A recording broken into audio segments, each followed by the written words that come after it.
Take Control of Your Life, Dr. James B. Richards. Read this first. To be dependent on someone else means I am not depending on me. If I am not depending on me, I have no true control. After all, the only thing I can actually control is me. Therefore, depending on you means I am out of control. There are a few things that make an individual feel as helpless, defenseless, afraid, frustrated, stressed, and angry as feeling out of control. Through centuries of systematic programming, the masses of the world have been made to feel powerless. By creating dependence on outside sources, we have succumbed to the illusion of no control. Corrupt governments leave the individual feeling his or her voice and vote cannot really change anything. In the recent banking scandal that ripped over $1 trillion from the individual taxpayer, the logic was they are too big to allow them to fail, thus creating the illusion that we had no choice, that somehow the needs of the corporations were greater than the needs of the individuals. Good parents lose custody of their children by the decision of judges, taking away any sense of rights or control by those parents. This ideology of disempowerment even permeated religion, making the individual believer feel he or she has no voice with God. It seems that government, business, and controlling individuals deceive us into giving them our power. The momentary false sense of security we received in exchange is soon swallowed up in a vague, nebulous, yet all-consuming sense of having no control. We all find ways to manage this desperate feeling. Some just give up and give in to the controller in the situation. Others become angry and lash out. Because they have so conditioned to control, they don't think rationally enough to identify the true culprit. Paradoxically, they tend to allow the controllers to tell them with whom they should be angry. Some come together and picket the straw man created by the lies of their controllers. Some riot in the streets, burning buildings and attacking people. In a marriage, some commit adultery, while others attack their spouse. All of this acting out is a vain attempt to create the feeling of having some control. Contrary to the emotional impetus driving this illogical behavior, it actually causes the problems to grow worse, not better. It is such an irony. As some people lose self-control, they tend to want to take more control of others.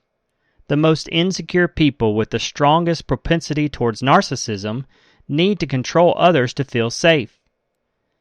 They proclaim themselves to be leaders.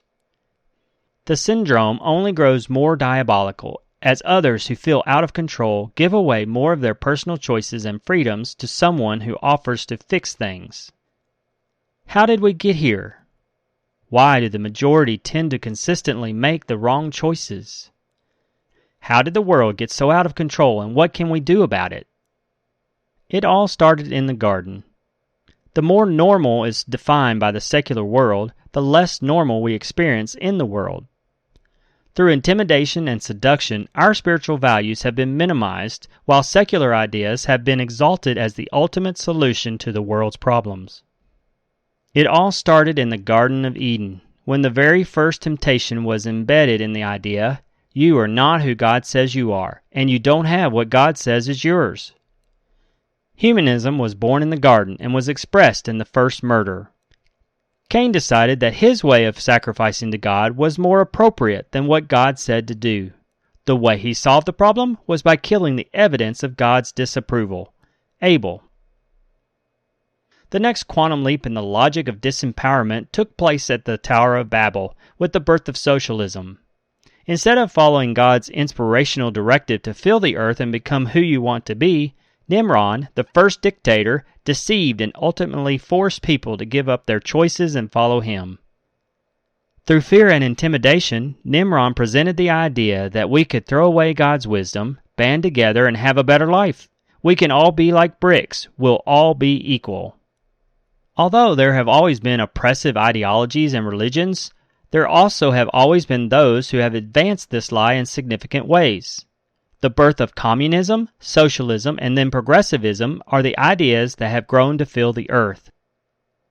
They take away individual freedom of choice. They thrive on disempowering the masses. Oddly enough, they do so under the banner of power to the people. Capitalism, on the other hand, when taken to extremes, becomes the straightforward oppression of the rich over the poor.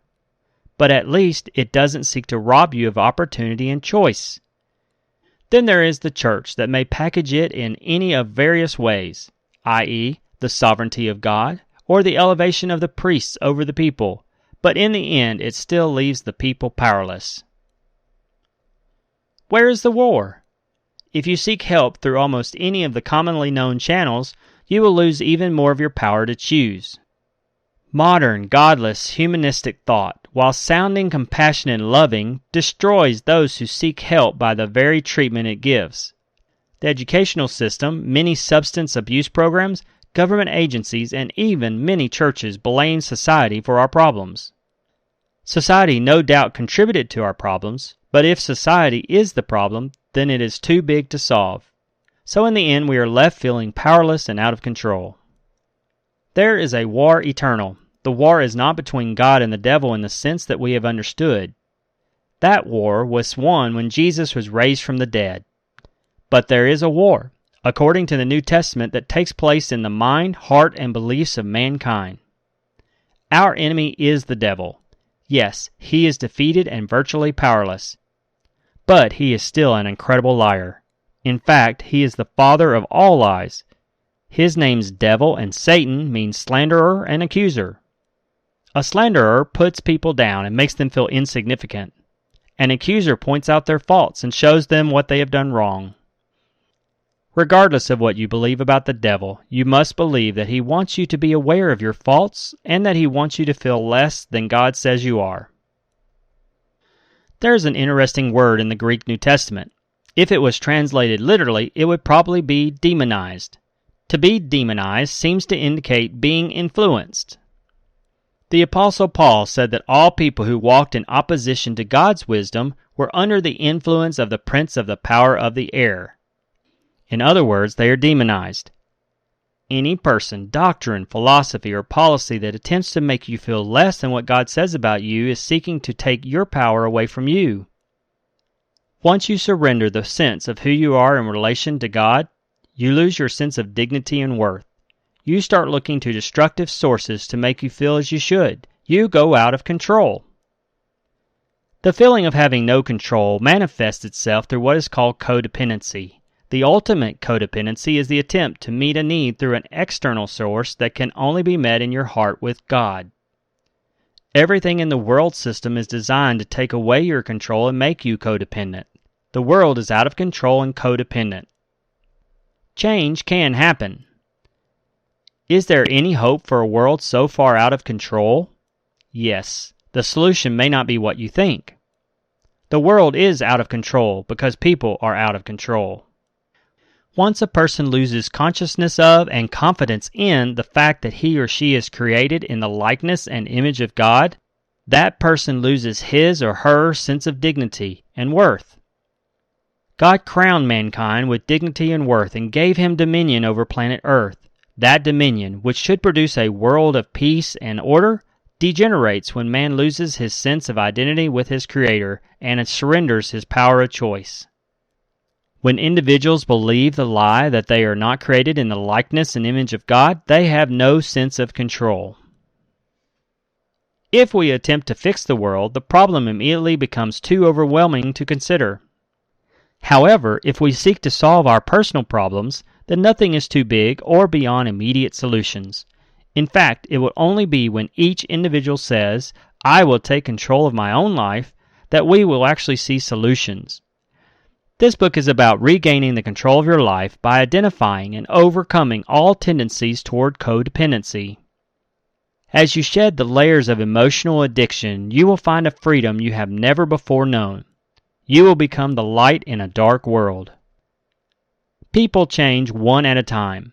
The world changes when people change. When people change, they discover a new realm called the Kingdom of God, a place where righteousness, peace, and joy reign. This realm is in your heart. As you free yourself from looking out there, you can look in there and discover the world you've always desired. Take Control of Your Life. Dr. James B. Richards. Chapter 1. Codependency, what is it?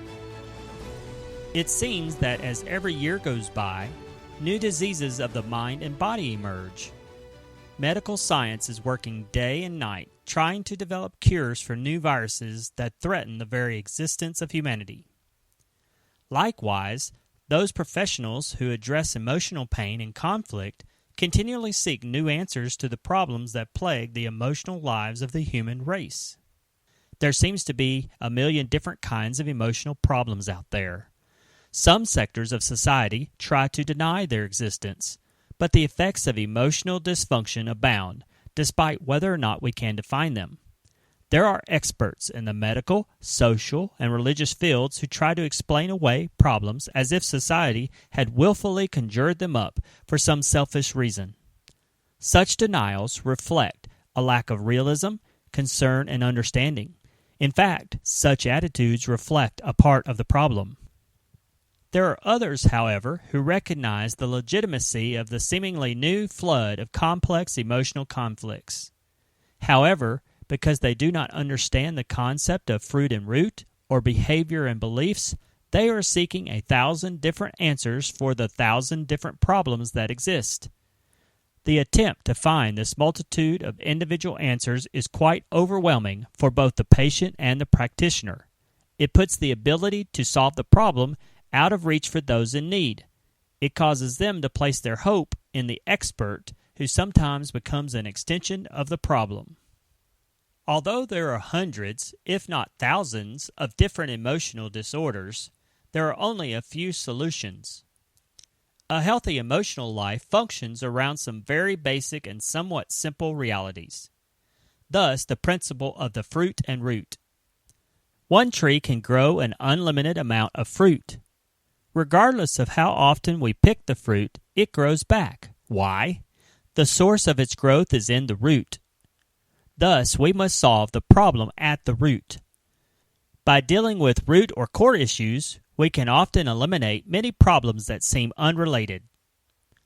Identifying and understanding the root issues will facilitate the freedom that is never found by picking through fruit. Root is the cause, fruit is the symptom. Fruit is what we see. It is the dysfunctional behavior. It is what we present to the world around us. The root is a belief that empowers the symptom. The root feeds the symptom just like it feeds the fruit on a tree. Without the root, the fruit dies by itself. Regardless of a person's particular beliefs, society itself bears witness that there are certain immutable truths that will cause one to experience peace of mind, a sense of well-being, and healthy relationships. When these truths are violated, just the opposite occurs. When beliefs that promote destructive behavior are embraced, everyone suffers, the individual as well as all the people in relationship with him or her. People around that individual are affected and society as a whole suffers. Violence, domestic instability, substance abuse, and many physical sicknesses are the result of people abandoning these immutable, unchangeable truths. The medical profession is very quick to admit that a large percentage of physical illness is stress-related. Some sources believe that all sickness, unless genetic or structural, are the product of stress. Stress is a non-measurable phenomenon created from a non-physical source that manifests in both behavior and physical health. In other words, stress is the product of our emotional life. It is created from thoughts, beliefs, and opinions. It is negative emotional energy that can ultimately manifest in the physical body. Stress in the body can turn into a destructive energy that causes high blood pressure, migraines, cancer, and all manner of immunosuppressant diseases. Stress, because it is an energy, will always be expressed somewhere. In the emotions, stress can be expressed as anger, hatred, worry, or fear. These emotions can turn into violence and other acts of aggression that destroy relationships between husbands and wives, parents and children, friends and neighbors. Stress is a subjective, individualized reaction to stimuli. It is the way we react to any given circumstance based on our beliefs and perceptions. That which stresses one person can stimulate another. It is the individual beliefs of people that form the root of their reaction to the world around them. Therefore, emotional conflicts can never be resolved by dealing with behavior. Behavior is a symptom, a fruit. A change in behavior may benefit society, but a change in behavior never resolves the inner struggle of tormenting emotions. It is time the human race begins to observe the truth that has been proven for thousands of years in every culture. We must manage our life and emotions in a different way if we expect to see different results. If we are in emotional pain, we cannot continue to think and believe the way we always have and expect anything to change. Psychiatric drugs will numb the pain, but they will not solve the problem. Learning to cope will cause us to shut our eyes while the problem grows. Trying to change others will create a pressure cooker that will explode into more problems. We must face the only sure source of peace and relief. We must deal with the root, our own beliefs. Codependency, the new catchphrase. In the 1980s, a terminology began to emerge describing what seemed to be a new emotional problem, codependency. At first, this terminology was used to describe people who were dependent upon someone else who was dependent upon some destructive substance like alcohol or drugs. Even though the codependent was not a substance abuser, he or she was dependent upon someone who was. Therefore, he was codependent. It was as if he joined in and participated in the addiction through a relationship with the person who was addicted. Over the years, the concept of codependency has developed and expanded. It now takes several pages to describe the tendencies that have been labeled as codependency. A simple root definition of codependency would be this: to look to someone or something outside of ourselves to meet a need that can only be met in ourselves. In relation to people, the codependent tends to depend on others for something he has no right to expect. For example, the codependent often seeks the approval of others as a substitute for self-worth. He may depend on others to make his decisions. He may expect others to make him happy. Whatever the need, the key is he looks to others for something that they cannot truly give. Melody Beatty does a great job of identifying codependent tendencies in her book, Codependent No More. As you peruse her list, you will certainly find some codependency tendency of your own. No one is free from every codependent tendency. Anytime our behavior is driven by insecurity or the feeling of lack, that behavior is a codependent expression. Sadly, codependency is actually encouraged and nurtured in many relationships. Codependent behavior calls for codependent responses. These codependent responses often become the false security around which a relationship is built. For example, a controlling person may need others to agree and submit as a way to boost his struggling self-worth. He will instinctively seek out a relationship with someone whose insecurities drive her to give in to his control. They are both driven by insecurity. Their individual behavior calls for a codependent response from the other. He wants to control someone to boost his ego. She wants to be controlled to avoid responsibility. They may both complain and criticize one another, but the truth is they both deeply need the codependent responses that are inspired by their own behavior. Codependency is not a new thing, only the name is new. This is a 1980s and 90s terminology for an age-old problem. Actually, it is one of the oldest problems found in the Bible. It is at the root of every interrelational conflict. It is the underlying and often unseen force that works behind every addiction. It is the cause of aggressive behavior. It can lead one person into total aggression and the other into total passivity. It is deceitful. It changes form so as not to be easily detected. In some circles, it is rewarded because it can disguise itself as commitment, dedication, and loyalty. It can appear as love, and it is rarely identified even as its toxicity erodes a marriage. It can make a man faithful to one woman even though he hates her. It can make another man unfaithful to his wife even though he loves her. Codependency can work its way into every good thing and destroy it. It can become the leaven that permeates and spoils the entire loaf. It can become the strange quirk that causes a good business to fail. It can be the unpredictable factor that eventually makes a good relationship go bad. It can be the unseen demon that seems to follow you through life and destroy every good thing that happens. It is the root of why you lose control in certain settings. When the beliefs that empower codependent behavior are present, it will grow as fruit in every area of your life. Yet, because its form changes from situation to situation, you and I are deceived into picking the fruit but never identifying the one root that connects all the various manifestations. In other words, we may deal with some of our behavior, but we very seldom identify and address the true root issue. Whether you are a classic codependent or not, you will find that it is when you give in to codependent tendencies that destruction and pain come into your life. By identifying the root and establishing new beliefs, the fruit will fall from the tree and you will find a new quality of life filled with peace, joy, and meaningful relationships.